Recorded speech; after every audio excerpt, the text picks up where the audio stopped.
नमस्कार. फूडस्टेप्स विथ निलेश या आपल्या यूट्यूब चॅनलमध्ये तुमचं सर्वांचं पुन्हा एकदा स्वागत आहे. आज आपण सोलापूर जिल्ह्यातील बादोला या एका छोट्याशा खेडेगावात आलेलो आहोत आणि इथे एका शेतीला आपण भेट दिली आहे. पाहू शकता ही अशी ऊसाची शेती आहे आणि खूप लांबच लांब ही शेती आहे आणि इथे पाणी देण्याचं काम सध्या सुरू आहे. त्याचप्रमाणे साईडने बाजूला तुम्ही हे झाडं पाहू शकता. नारळाची झाडं आहेत, आंब्याची झाडं आहेत, त्याच्याच नंतर लिंबाची देखील झाडं आहेत. हा पाहू शकता आंब्याची झाडं आणि आंब्याला बऱ्यापैकी चांगला मोहर आलेला आहे. आणि तुम्ही हे जे पाहतात हे ऊस लागवड केलेली आहे आणि हे आंतरपीक जे आहे ते हरभऱ्याचं आंतरपीक आहे. लांबच्या लांब अशा या सरी तुम्ही पाहू शकता.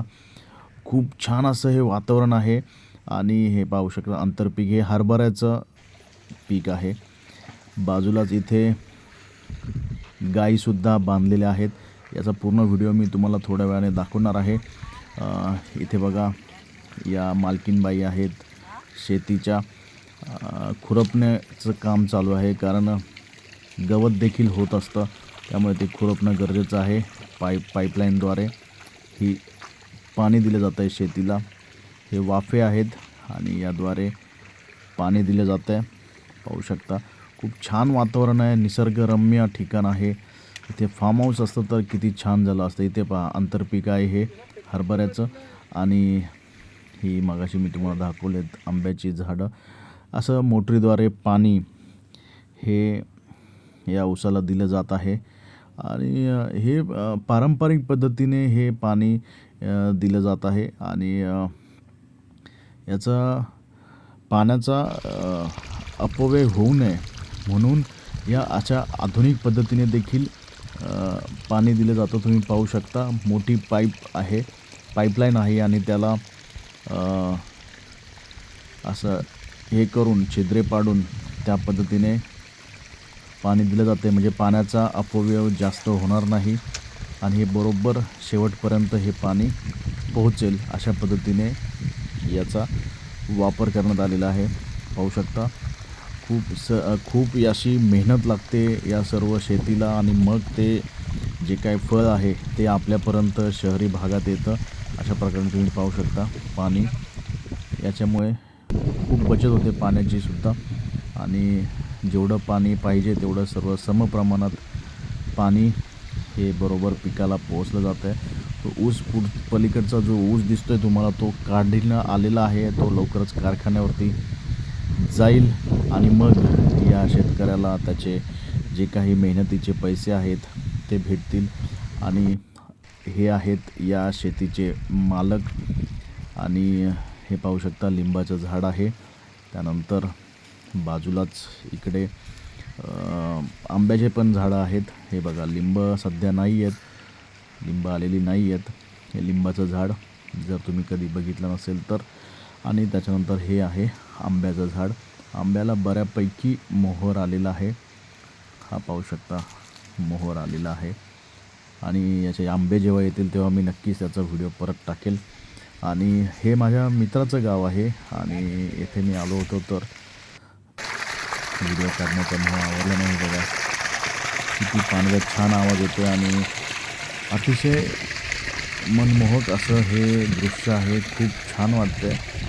शहराच्या धकाधकीच्या जीवनापासून लांब असं निसर्गरम्य ठिकाण आणि हे बघा पाणी पाटाने असं वाहत जात आपापल्या त्या वाफ्यामध्ये जातं आहे. याला इथे बारं फोडणं असं आमच्या नगरला म्हणतात, इकडे काय म्हणतात माहिती नाही.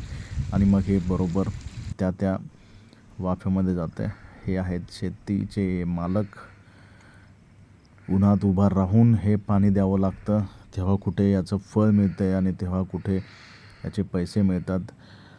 शेतीचं कष्ट खूप आहे, त्या प्रमाणात पैसे भेटतात की नाही भेटत हे शेतकऱ्यांनाच माहिती.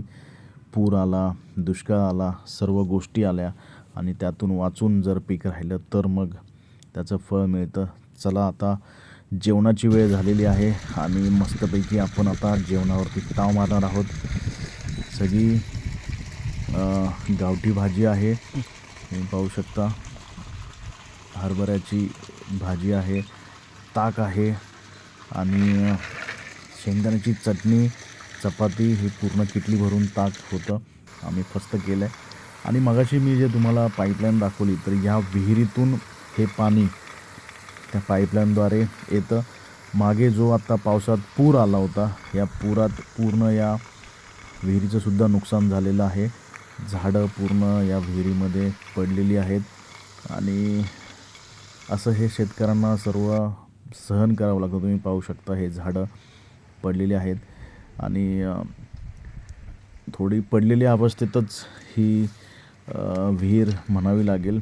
कारण तुम्ही पाहू शकता साईडने पूर्ण झाडं आहेत, पण पाणी हे बऱ्यापैकी आहे या विहिरीला आणि या विहिरीद्वारेच पाईपलाईन केलेली आहे शेतीला पाणी देण्यासाठी.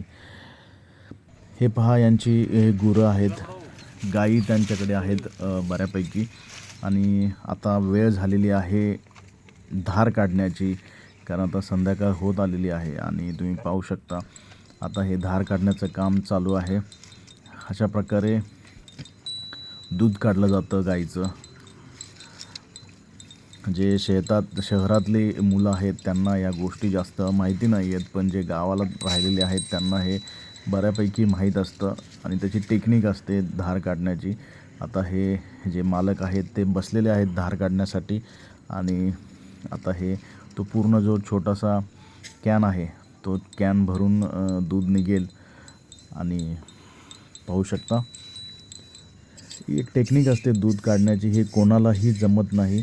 आणि पुढे दूध काढताना गाईच्या पुढे वासरू असं उभं केलं जातं, तर मग ते दूध व्यवस्थित निघतं, असं मी त्यांना विचारल्यानंतर त्यांनी मला सांगितलं. पहा, ही टेक्निक आहे, ही कोणालाही जमणार नाही. हे जे रेग्युलर दूध काढणारे आहेत त्यांनाच हे व्यवस्थित जमतं. हे बघा, हा पूर्ण कॅन भरून दूध निघतं आणि गावाला हे जे नॅचरल दूध आहे, म्हणजे त्याच्यामध्ये काहीही मिलावट नाही, असं हे दूध पिण्यामध्ये आणि दुग्धजन्य पदार्थ खाण्यामध्ये जी मजा आहे ती काही औरच आहे. कारण शहरामध्ये आपण पाहतो दुधामध्ये पाणी मिक्स करून मग ते आपल्या घरात येतं आणि जे ओरिजिनल आहे ते ओरिजिनल आपल्याला भेटत नाही. पण ह्या ग्रामीण भागामध्ये तुम्हाला सर्व जे काय आहे खायला ओरिजिनल सर्व भेटतं, म्हणून गावच्या लोकांची तब्येत खूप छान असते. आणि हा पाहू शकता शेण सर्व एकत्र केलेला आहे आणि मग याचाच वापर खत म्हणून शेतामध्ये केला जातो. मस्त छान अशा डौलदार अशा या गायी आहेत आणि याच्यापासूनच यांना दूध मिळतं.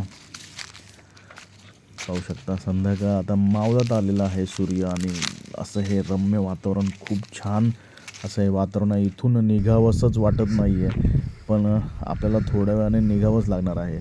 तोपर्यंत मी तुम्हाला अजून एक छान असं ठिकाण दाखवतो, जे की आत्ता मागे पूर आला होता, त्या पुराचं पाणी हे पूर्ण या जे आपण शेतात उभे आहोत या शेतामध्ये आलं होतं आणि पूर्ण शेताचं नुकसान झालं होतं असं मला यांनी सांगितलं. चला जाऊया आपण त्या बंधाऱ्याकडे. तो नेमका बंधारा कसा आहे आणि तिथून ते पाणी पूर्ण भरून या शेतामध्ये आलं होतं. जिथे आता मी चालत आहे हे पूर्ण पाण्याने भरलेलं होतं. असं ही शेती खूप छान आहे, लांबच्या लांब. मला तर हे व्यक्तिशः खूप शेत आवडलेलं आहे. हे बघा, कांद्याला अजूनही पाहिजे तसा भाव मिळालेला नाही आहे आणि म्हणूनच मग हे असा कांदा पसरवलेला आहे. काही शेळ्या पालन, कारण शेतीतून उत्पन्न जास्त निघत नाही, तर मग जोडधंदा म्हणून शेतकरी शेळी पालन किंवा गाई म्हशीचं दुधाचा व्यवसाय हे जोडधंदा म्हणून करतात. आणि हा तो बंधारा आहे जिथून पाणी पूर्ण हे तुम्ही जिथपर्यंत पाहत आहात हे पूर्ण भरलेलं होतं या आत्ताच्या पुरामध्ये, जो आता पावसात मोठा पूर आला होता इकडे सोलापूरमध्ये सुद्धा. तर हे पूर्ण ओव्हरफ्लो होऊन पूर्ण हे पाणी हे शेतामध्ये गेलं होतं असं मला यांनी सांगितलं. आणि यांचं शेतीचं खूप नुकसान झालं. मग पुन्हा त्यांना ते शेतीचं काम करून सर्व व्यवस्थित हे करून खर्च करावा लागला. आणि आपण म्हणतो की शेतकरी खूप पैसे कमवतात किंवा शेतकऱ्यांचं शेतीतून खूप उत्पन्न निघतं, पैसा असतो, पण त्याच्या मागचं कष्ट कोणी पाहत नाही आहे. शेतकऱ्यांचं जीवन खरोखर अतिशय हालाकीचं आहे आणि एवढी मेहनत करून जर पूर आणि दुष्काळ आला तर मग सगळी त्यांची मेहनत वाया जाते.